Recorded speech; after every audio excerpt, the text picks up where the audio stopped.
What is happening, guys? The Comics Kid 2099 here, and I want to talk to you about a graphic novel that I've had for a couple of months. Teen Titans, or the New Teen Titans Volume 2. This is a series of reasonably priced paperback collections of the Wolfman Perez run on Teen Titans that began in 1980. And like I said, I've had this copy for a couple of months. I actually pre-ordered mine, so I got it like as soon as it came out, and I've just been really slow on reading it. So if you were curious what my thoughts were on this, because I did review the first volume of this series, here I am finally with my thoughts on this volume. And I didn't like this volume as much as Volume 1, and it took me a little while to figure out why I didn't like it as much. Volume 1, there was a lot of creativity going on in that volume. And I don't mean like you look at a kindergartner and they are coloring something on a piece of paper and you're saying, oh, you're being very creative today. I don't mean that. I mean that Wolfman and Perez were creating a lot of stuff in that title. First of all, you had several new good guys. You had Starfire, Raven, and Cyborg who were introduced in that run. And then you had a whole lot of bad guys introduced and created in that run. You had the Fearsome Five. You had Deathstroke the Terminator. You had the Trigon. You had the Hive. You had a lot of stuff being introduced into the DC Universe. Characters and concepts that were new that Wolfman and Perez were going to be able to play with for the duration of their run. And even when Perez left the title, Wolfman would still continue to use a lot of these characters and concepts after Perez left, and other artists would work with Wolfman. So there's a lot of new aspects that not only were able to be used in the Teen Titans series, but even outside of this series. Characters like Trigon, who I don't think there has been a Teen Titans run after Wolfman that hasn't used the character of Trigon. Maybe I'm wrong because I'm not super familiar with the 90s Teen Titans, but Trigon is a huge staple of the Teen Titans mythos. And a lot of these characters like Deathstroke, he's become pretty huge outside of Teen Titans. You know, he was in the Arrow TV series, and he had his own comic book series in the 90s, and then he was a pretty big bad guy in the mid-2000s. So a lot of these characters that were introduced in Teen Titans are really huge parts of the DC Universe. And you look at Volume 2, and that creativity kind of goes away. A lot of the stuff that happens in Volume 2 is more Wolfman and Perez retooling stuff that already exists in the DC Universe. And I want to go ahead and say I am not disparaging them for not continuing that run of creativity that we saw in Volume 1, because anyone who is working in comics is eventually going to run out of ideas. That is just common knowledge. I mean, it happens, and there's nothing that can be done about it. So I don't disparage these guys for kind of taking a back burner on creating new characters and concepts and maybe saying, you know what, there's already a lot of really cool toys in the sandbox, let's take some of those and dust them off a little bit. I don't mind them doing that. The problem is, I don't think that I'm enjoying them doing that as much as I am what they did in the first 8 or 9 issues of this series that was collected in Volume 1. The first 2 issues of this book is a story that kind of deals with Beast Boy or Changeling. He's calling himself Changeling in this book. Changeling, his stepdad, was married to one of the members of the Doom Patrol, and so he has been off on his own for like a year searching for the Doom Patrol, or actually searching for the people who killed the Doom Patrol, because they were murdered in the last issue of the 1960s Doom Patrol series. And so Changeling's stepdad is off searching for their murderers. So the company is kind of being run by a board of directors, and one guy in particular is kind of saying to Changeling, hey, you are the next in line, you need to take this company over. And Changeling's like, no, I don't want to do that. And the first 2 issues is a story where Deathstroke is trying to get this really powerful element that would basically be, in the wrong hands, make a bad guy unstoppable. And so the Titans have to stop him. And we also get to see, as you saw at the very end of the first volume of this series of paperbacks, the Puppet Master was part of this story. And the Puppet Master was a Green Lantern villain from the 1960s who I think showed up one time in Green Lantern and then was gone for 20 years, and then Wolfman said, hey, it would be really cool if we brought back that guy. And then he's back for 1 issue.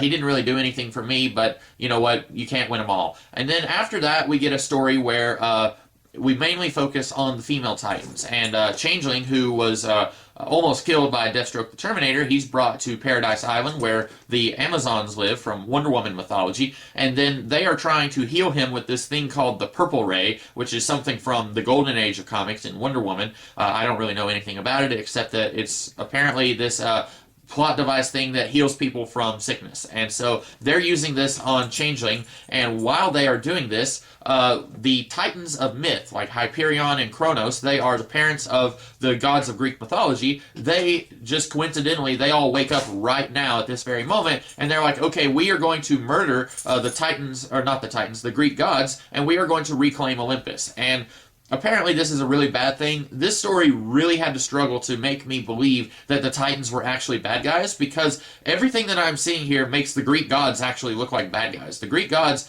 for no apparent reason, decided, okay, we are going to banish all of the Titans to Tartarus, and we are going to encase them in stone for 30,000 years. And then the Titans escape, and they're saying, hey, we want revenge. And I'm thinking, yeah, you go get it, guys, because you deserve revenge. You were encased in rock for 30,000 years. And then at the very end of the storyline, they're telling us that if the Titans do reclaim Olympus, they will rule Earth, and it will be a paradise, but Kronos will expect worship. And I'm thinking, okay, but doesn't Zeus expect worship? Isn't that kind of his thing also? And so this whole storyline with the Titans of myth doesn't really do anything for me. It felt very weird and awkward that this whole thing devolved into a fight anyway, because Hyperion, he's the first one to escape, and he goes up and he's absorbing sunlight. And apparently the whole thing that starts this fight is that the purple ray actually is solar powered. And so the Amazons are like, oh no, the purple ray is losing power. So Donna Troy, Wonder Girl, she goes up and she says, oh, I see that guy over there. I'm going to ask him to move. So what does she do? She takes her magic lasso and lassos him. And then he pulls her I'm sorry, I'm losing my voice. Pulls her toward him, and then she's like, this is impossible. I'm supposed to have control over this guy. And I'm thinking, what did you expect? You said you were going to go up and ask him to move, and instead you tried to remove him by force. That whole thing was really stupid, I thought. And technically, you know, I was talking about how this particular volume kind of downplays a lot of the creativity that Volume 1 had. Technically, the Titans of old, the Titans of myth, they are new creations that are being added to the DC universe, but since the Titans are characters who existed in mythology for thousands of years, I'm kind of having a hard time categorizing them as new characters in the same way that I would categorize, say, Trigon or Deathstroke the Terminator or the Hive.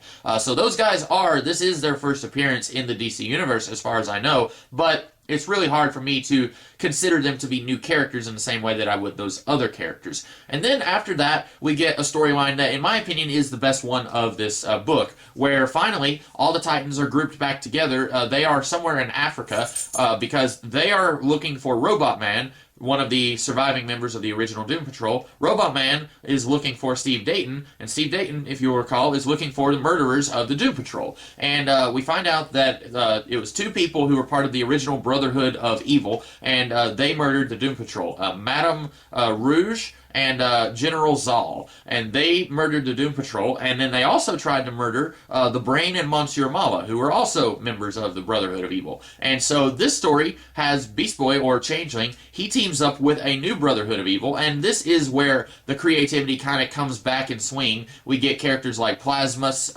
Phobia, Warp, and Hongan, I think is his name.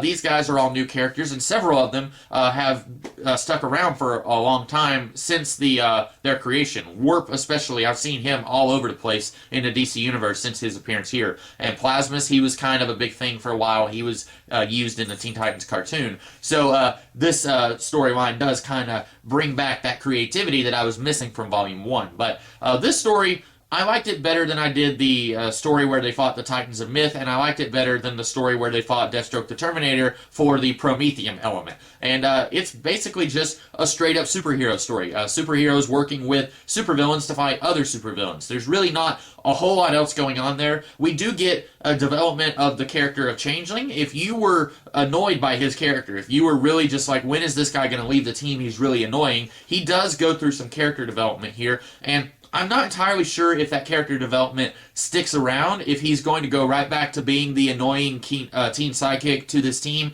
after this volume. I kind of hope that he matures a little bit after this volume, but still manages to keep a little bit of that childlike glee that he had in this series. I really hope that they can find a fine line between he's the annoying teen sidekick to being, you know, a grim and gritty adult now that he's done something in this book. And I'm not going to spoil that too much, although maybe my words have already spoiled it for you. I don't know. This is a pretty good book.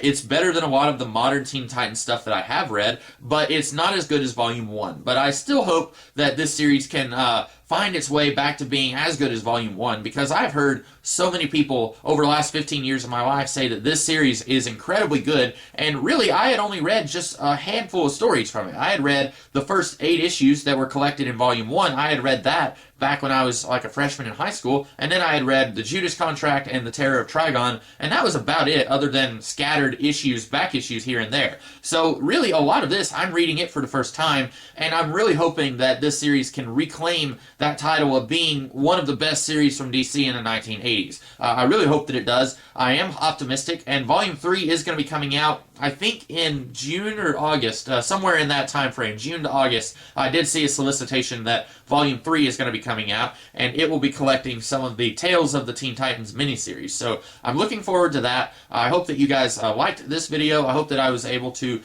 convince you to go and buy this, maybe. Or maybe I convinced you not to buy it. Maybe my words told you, hey, this doesn't look as good as Volume 1. I'm going to avoid it, or I'm going to get it when it's on discount. I don't know. I hope that I was able to at least convince you one way or another.